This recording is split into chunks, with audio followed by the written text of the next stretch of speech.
Ibinahagi ng House Prosecution Team kung paano nila pinaghatian ang 4 na articles of impeachment laban kay Vice President Sara Duterte. Balita hatid ni Jonathan Andal.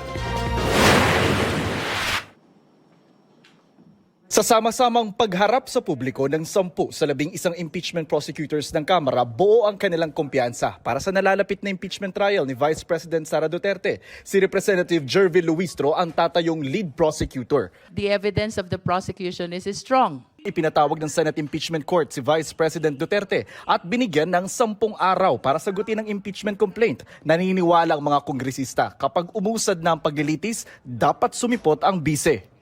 This is likewise her constitutional duty. People are waiting for her answers. I believe she should attend and present her defense. Lahat ng kongresistang nasa prosecution team bumoto ng yes sa impeachment. Puwera na lang sa taga Mindanao na si Bukidnon Representative Keith Flores. Pinili niya noong mag-abstain. It cannot be denied that there are a lot of people in Mindanao who are actually for the Vice President. So that playing a factor, yes, that played a factor also in my considerations whether to vote or not to vote. I'm taking on the role because not only was I elected, but because I also saw what was presented before the Committee on Justice. Inanunsyo na ang mga tokang articles of impeachment ng bawat kongresistang uusig sa bise.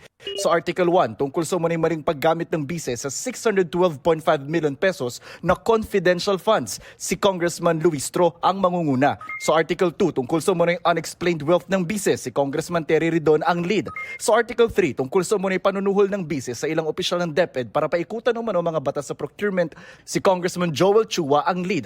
Ang Article 4, tungkol sa banta ng bise laban sa Pangulo, First Lady at dating Speaker, si Congressman Lawrence Defensor ang mangunguna. Magsisilbing House Trial Spokespersons, sina Lanao del Sur 1st District Representative Zia Alonto Adyong at Kabataan Party List Representative Rene Co. Sa ngayon, puspuso na raw ang paghahanda ng mga kongresista para sa trial. Ang nakikita raw nila ngayong pagsubok, fake news.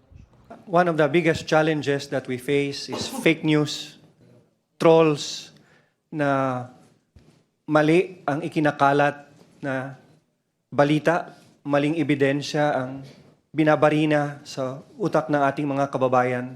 Bago ang mismong paglilitis, magkakaroon muna ng pre-trial kung saan inaasahang magsusumite ng listahan ng mga ebidensya at testigo ang magkabilang kampo.